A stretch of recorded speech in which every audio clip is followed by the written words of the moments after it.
The memento on behalf of the organizers to Dr. Chitre. And I think the hypothesis put forth by Dr. Chitre has given some homework to ISRO, I suppose. And maybe we could see something coming up on that.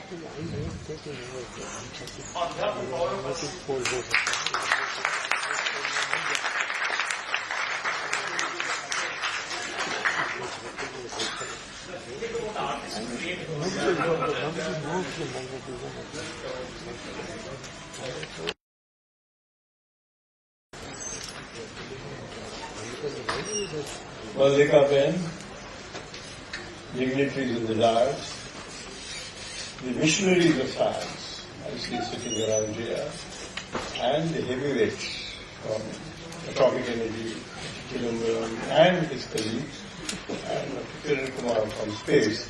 So I was just wondering, why Swaz insisted that I should come and do the inaugural address he had said. I said, no, I'm not going to either strike a note or provide a key. Merely announce, and we get on with the proceedings. But I'm enthusiastic participants here, including Suhas and Jairam and Vardarajan, have arranged this national conference on India in nuclear energy and space, and sponsored by the National Center for Science Communicators of the National Education Society, along with Saraswati Vidyabhavan, to note achievements and the plans of India in this domain. Well, I think India should look back with pride and ahead. This is the title I borrowed from an address I heard when I was at Caltech, way back 50 years ago. And Caltech was celebrating its 75th anniversary. And the last address was given by the president of Caltech then, Lee A. Dubridge. And in the audience, first row, were the trustees of Caltech, heavyweights of Los Angeles and Pasadena, Beckman, the Beckman instrumentation fame, and Cake, and a whole lot of them. And in the first half, Dr. Dubridge recalled the accomplishments of Caltech. And they were sitting in the well audience like Pauling and Kellman and Feynman. And he said that I don't have to tell you what they have achieved in science. And all of this we have done in the first half, admittedly very admirably, purely by scientific contribution at the highest level, which was fetched Nobel Prizes. And this was done with support from the US government's US Navy, US Air Force. In fact, US Air Force was to sponsor research in relativity and gravitation at that time. This was way back in 1967. And he says that, you should not rely on such funding support. You should try and raise your own endowments. Here we are, sitting in the front row of the trustees, the high and the mighty of Los Angeles, Beckman and Gates and others. We should raise funds with their help. Caltech took that up seriously, and now they built up an endowment at the level of, I think, $1 billion. Not to mention the endowments of Princeton and MIT and others, Harvard. Now, this is a lesson which we had to learn. I think our government has been quite generous in supporting funds for enterprises in which we have sort of played around, and people ask me, what do you do? So I say I do research in science, in astronomy. It doesn't impress them. I mean, I'm dealing with objects so far off, they will have no influence on daily life here. But then you have to say that, there is a subtle difference between basic sciences and, of course, applied sciences and technology. We build models, and that's why I have great admiration for the efforts of Dr. Kiran Kumar and others assume, that you have, first of all, you have Chandrayaan 1 and now Chandrayaan 2. It almost got there. Don't ever come to failure. The science is built on failures. As a theoretician, I keep on building models. 10 ideas you give, about 8 or 9 ideas work, 1 or 2 don't. But that doesn't mean that you have not succeeded. All the time you are going in steps, building on your experience. And this is exactly what we expect ISRO to do. Well, you have done pretty well. It has been trying to now establish communication with the Chandrayaan 2's Vikram lander. Hopefully you will succeed, which of course unfortunately stopped talking to us. It will be just about a kilometer or two above the lunar surface. But I have a crazy thought in my mind when I was watching the landing, which I was hoping would be soft landing. Turned out to be, I think you are now advertising, soft hard landing. Then I asked myself, why should this stop or interfere with the communication links on board the Vikram lander? Maybe this is Firestone vision, that it landed in a magnetic north. How do you know? Have you scanned the south pole of the moon? Maybe there is a magnetic north. And you might ask me, the moon doesn't have magnetic field. Where did this magnetic north come from? Well, the solar wind is sweeping past the Earth and the moon. It may have deposited along with the energetic particles magnetic fields too, which have been knotted, strong enough to disable the communication link on the lander. So what would be a theoretical solution? Oh, just move the lander about 10, 20 meters. Hopefully it will come out of the magnetic domain and will start communicating. This is something for you to take home. You have your orbiter circling down. You have NASA behind you, who is very supportive. Let it design an experiment to give a push to Chandrayaan 2. You see, they were dreamers, like Homi Bhabha and Vikram Sarabhai, who came 50 years ago on the Indian scene. They are the makers of modern Indian science and technology. Don't ever forget that. And they set the blueprint. In fact, I don't know whether I should risk this story. You should correct me, Malika Ben. Well, both of them were in Cambridge. They came back. At one time, both Homi Bhabha and Vikram Sarabhai were quoting your mother, Mrinalini, an accomplished dancer in the area. As it turned out, Vikram, my God, Mrinalini and Bhabha got comically. It's a matter of time that eventually Vikram, by whom I used to call Vikram Kaka, I'll tell you that story. But this is going to be a talk full of stories. You have to be patient with me.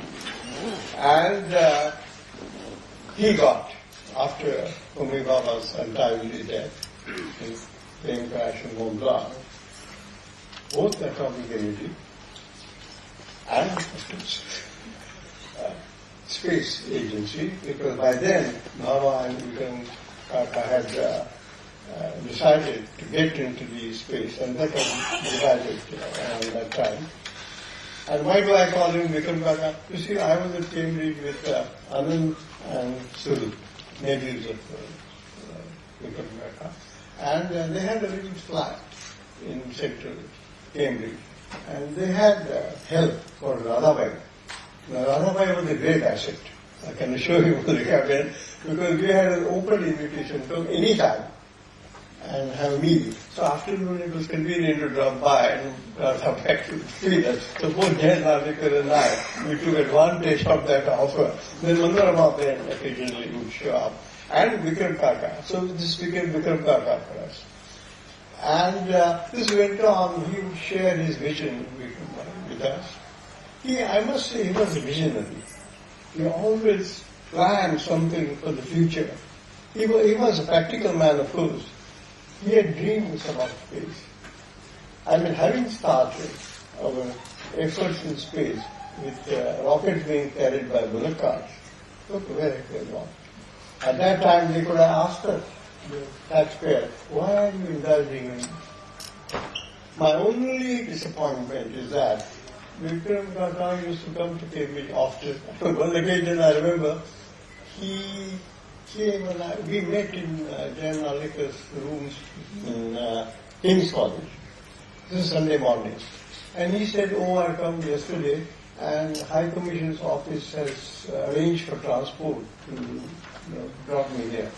We couldn't figure out why should High Commission's office, because normally they're not supposed to be very efficient people in such arrangements, drop Vikram by here. And he said, I have to meet John Cockroach.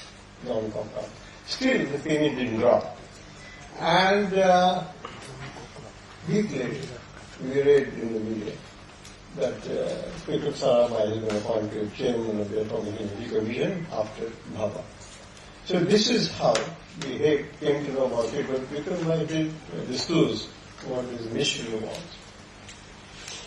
Later on, my cause of disappointing him was, he used to come to Cambridge and he worked on me and said he was returned to India, which, of course, I followed his advice. I mean, he was like uncle. Let me tell you. Anand and Surup were with me contemporaries. I used to eat their food at the hands of Radha. So he said, there's no point in staying on here. So I finished my passed part 3 and then my PhD. And then I taught in Leeds. He said, well, you seem to be very fond of teaching. Why don't you come back and help us? So he made an offer for me to join PRF. I had the offer. I talked to my parents. My father had retired by then. And he said, I don't think we can really stand the weather of Ahmedabad, very extreme.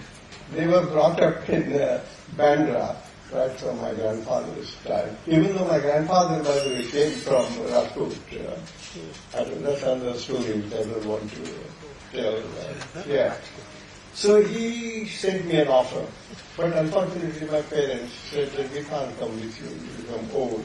And they were in the twilight years of their life. I wrote to Vikram that, you made generously this offer. I don't think I can come. So he transferred all the papers to TI. I think Dr. Homi Bhabha had just died. So probably Bhabha had initiated it and then Menon processed my papers and he offered me fellow's grade, the lowest grade. So then it was sort of like a Margari, goods train, went through various steps, carried 475 rupees, escape home, those days. Fellow's grade, leader's grade, associate professor, and so on. And then with age, we keep pushed anyway. So goods train gets shunted. So both Nalik and I, we were in TIFR and I stuck to this group, which we built up. Vikram kept up. I must say, it did not hold, I hope, anything against me. And 1970, August, I think, we were getting ready to go to NASA, Goddard Space Flight Center for my sabbatical. And Vikram said, come and have a dinner with us. I think Kashmir House, where they had, and Anand also was in town. So I said to Anand, you know what, our son is very young, 2 years now, so it may be a problem for us. So Vikram said, what's the problem? You bring him along, settle him in my bedroom, and he will sleep through. Sure enough, he behaved very well, and we slept through all the 3 hours we were. And that is when Vikram told me how one should go about developing astrophysics. Now that both Nalika and I were there. And space science is something which he emphasized. Equally impressive was the revelation that Vikram was a man who had imbibed the two cultures. The two cultures was a concept which C.P. Snow had promulgated in 1960 in his researches. And Vikram was taken in by that. And he himself, after all, apart from his science, which he did in Cambridge, and later on at MIT, he used to visit regularly in the summer months. And, of course, along with it came his love for development of technology, arts, your product visible here, industrial interest, setting up the Community Science Center, education, public outreach, that concept, Atira, IIM, Indian Institute of Management. So look at his sweep. The man had broad vision. I think these two, Homi Bhabha and Vikram Sarabhai, were Renaissance men. And we were lucky we had them to set the blueprint of Indian science. This was 50 years ago, 60 years ago. The rest is history. I don't have to remind you. We somehow were the beneficiaries. It's a pity we went off in 1970 August to Goddard and we didn't see him again. I think he passed away. December 13th. Yeah. That's right. And but it's gratifying to see his dreams and his vision are being implemented by the Space Department. But the last point I would like to emphasize is, I think we Indians, I'm going to start with this comment note, tend to work individually. I've seen in TIFA or in BRL, which I visited several times, people work in groups, but small individuals. They don't work together. They don't realize that the work done individually, unless you are a Dirac or a Feynman or a Bohr, you cannot make the kind of impact worldwide. To make an impact, you need a broad wavefront, and that is lacking in our country. Now I know mega science projects are coming up, and we are doing it. What has happened is, in my view, this is perhaps, is it true, Srinivas? The first conference which has been organized, where you see a confluence of atomic energy and space science. You see, there is so much. Yesterday, if you were to read Times of India issue, Srinivas has written a piece in which he says it's not widely known that BRC and ECI, they have played a role in participating in the program. It's the antenna. You know, the 32-meter antenna, you know, that helps. So, unless we synergize, here is an agency like Atomic Energy, which has enormous development in workshop and engineering. Space, likewise, has. Why don't we fuse together? Why don't we confluence together? After all, Homi Bhabha and Vikram Sarabhai could work together, and they were the two. Out of it, all these derivatives have emerged. I think it's our responsibility to see to it that we carry the mission forward by Samvati Karyasiddhika, unity is strength. So what do we want to do? As the poet says, Tamasoma Jyotirgamaya. Vidya, after all, knowledge is Savidya, Vimukti. That is knowledge. It liberates your mind. But all that, you know, when you imbibe, when you discuss together with minds which have something original to say, it's pointless going back. I mean, India has such a rich history, cultural heritage. Of course, we have to learn from that. But those of us who haven't learned from the lessons of history are bound to repeat the mistakes. So my message finally, before I hand over to Suha, is that I think we should work together. And it is commendable that atomic energy establishment and space, they have come together on a platform to share their thought. I hope you will carry on this tradition and execute missions together unless you choose to operate independently. That's all I would like to say. I'm sorry for giving you a missionary start.